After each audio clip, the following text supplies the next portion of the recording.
ধৰ্মীয় সংখ্যালঘু পৰিষদ চমুকৈ RMCৰ ফকিৰাগ্ৰাম আঞ্চলিক সমিতি গঠন।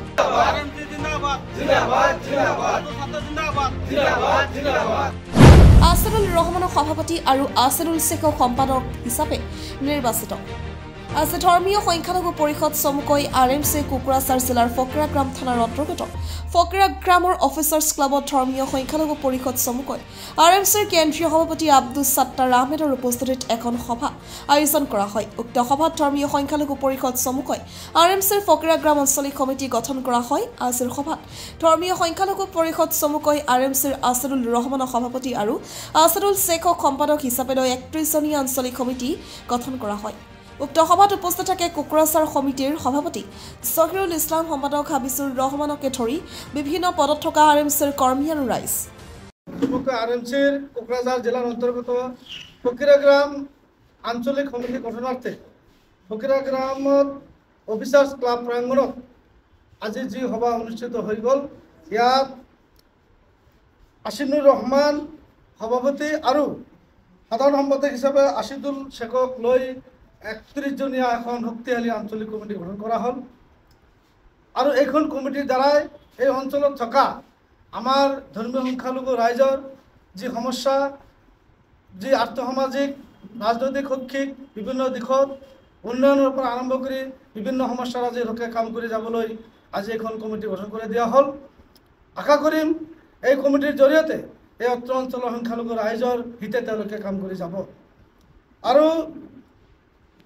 আৰু ইয়াত এই চেগতে আমি আৰু এটা কথা ক'বলৈ বিচাৰিছোঁ, ইতিমধ্যে গোটেই অসমত যি ভোটাৰ তথা অবৈধ বাংলাদেশীৰ নামত স্বদেশীক বিশেষকৈ ধৰ্মীয় সংখ্যালঘু ৰাইজক টাৰ্গেট কৰি পেলাই যি হাৰাশাস্তি কৰি আছে, ইয়াক আমি পূৰ্বেতো ধিক্কাৰ জনাইছোঁ। ইয়াৰ বিৰুদ্ধে আমি বিভিন্ন ধৰণৰ গণতান্ত্ৰিক আন্দোলন আমি ইতিমধ্যে কৰি আহিছোঁ, প্ৰতিবাদ আমি কৰি আহিছোঁ। আৰু আপোনালোকে জানে যে যোৱাকালি খায়ৰুল ইছলামৰ নিচিনা শিক্ষক এজনক যি অবৈধভাৱে বাংলাদেশ বৰ্ডাৰত লৈ যায় বা ভাৰতৰ বৰ্ডাৰ পাৰ কৰি দি পেলাই তেওঁলোকে বাংলাদেশত থৈ অহাৰ যি অপচেষ্টা কৰিছিল, সেই অপচেষ্টা তেওঁলোকে ব্যৰ্থ হৈছে। তেওঁলোকে যোৱাকালি খায়ৰুল ইছলামৰ পৰা আদি কৰি প্ৰায় 65জনীয়া এটা দল তেওঁলোকে আকৌ পুনৰাই ভাৰতত ঘূৰাই আনিবলৈ বাধ্য হৈছে। আৰু ইয়াৰ দ্বাৰা প্ৰমাণ হ'ল যে আচলতে ইয়াত যি স্বদেশীৰ নামত বিদেশীৰ নামত স্বদেশীসকলক যি হাৰাশাস্তি কৰি আছে, ইয়াৰ এটা নাটক। গতিকে এই নাটক বন্ধ কৰিবলৈ আমি আজি এইখন মঞ্চৰ পৰা আমি আকৌ পুনৰাই চৰকাৰক আমি আহ্বান জনাইছোঁ।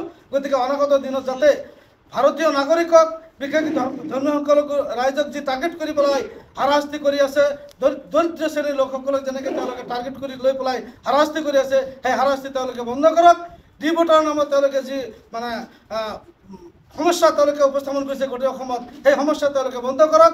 আৰু আমি আৰু এটা কথা ইয়াত আকৌ দোহাৰিব বিচাৰিছোঁ যে ইতিমধ্যে NRC গঠন হৈ গৈছে, NRC প্ৰস্তুত হৈ গৈছে। সেই NRC তেওঁলোকে বন্ধ কৰি থৈ পেলাই তেওঁলোকে NRCখন গোপন কৰি থৈ পেলাই আজি যি আকৌ মুছলমান সম্প্ৰদায়ৰ লোকসকলক নাগৰিকৰ নামত তেওঁলোকে যি অন্যায় অত্যাচাৰ কৰি আছে, সেয়া কিন্তু কেতিয়াও সহ্যৰ সীমা পাৰ হৈ গৈছে।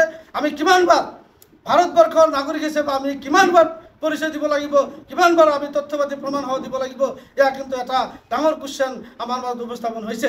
গতিকে মই চৰকাৰৰ প্ৰতি আহ্বান জনাব বিচাৰিছোঁ যে অহা দিনত যাতে বাংলাদেশীয়ে হওক, অবৈধ বিদেশীৰ নামতেই হওক, যাতে মুছলমান ধৰ্মীয় সংখ্যালঘু ৰাইজক কোনো ধৰণৰ অন্যায় অত্যাচাৰ কৰাৰ পৰা বিৰত থাকে, এয়া আমি আজিৰ এইখন মঞ্চৰ পৰা আজি মই সকীয়াই দিছোঁ বা আহ্বান জনাইছোঁ।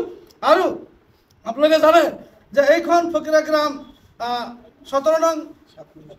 7 নং BDC পৰিষদীয় যি সমষ্টি, সেই সমষ্টিত থকা বৰ্তমান EM অৰূপ কুমাৰ দে ইতিমধ্যে তেওঁ এটা ইয়াত কথা ব্যক্ত কৰিছিল যে ইয়াত ভাৰতীয় মুছলমানসকলৰ কোনো দপদপনি নচলিব, ইয়াত মুছলমান সম্প্ৰদায়ৰ কোনো দপদপনি নচলিব। মই আজি ইয়াত ক'ব বিচাৰিছোঁ যে অৰূপ কুমাৰ দেৰ নিচিনা ইয়াত তেনেকুৱা অসাংবিধানিক কথা কোৱা মানুহৰ ইয়াত কোনো দপদপনি নচলে। ইয়াত একমাত্ৰ প্ৰকৃত ভাৰতীয় সম্প্ৰদায়, ভাৰতীয় নাগৰিকৰ দপদপনি চলিব। এয়া আজি আমি প্ৰকাশ কৰিব বিচাৰিছোঁ। ইয়াত আমি এই কথাখিনি আমি ইয়াত উপস্থাপন কৰিব বিচাৰিছোঁ। অনাগত দিনত ইয়াত ভাৰতীয় মুছলমানসকলক সন্দেহ কৰি বা তেনেকুৱা সন্দেহৰ আৱৰ্তত আঙুলি টোৱা যাতে এনেকুৱা ধৰণৰ মন্তব্যৰ পৰা অৰূপ কুমাৰ দে বিৰত থাকে, ইয়াক আমি ইয়াৰ পৰা প্ৰত্যাহ্বান জনাইছোঁ। আৰু আজি এই যি আঞ্চলিক কমিটি আমাৰ RMCৰ গঠন হ'ল, সেই আঞ্চলিক কমিটিয়ে ইয়াত আমাৰ ধৰ্মীয় সংখ্যালঘু ৰাইজৰ হকে যিকোনো মানে সমস্যাই হোক, যিকোনো উন্নয়নেই হোক, যিকোনো আমাৰ ধৰ্মীয় সংখ্যালঘু ৰাইজৰ বাদ বিবাদেই হোক বা যিকোনো বিপদ আপদে হোক, সকলো সময়তে তেওঁলোকে জাতিৰ হকে থিয় হৈ কাম কৰি যাব বুলি আশা কৰি আৰু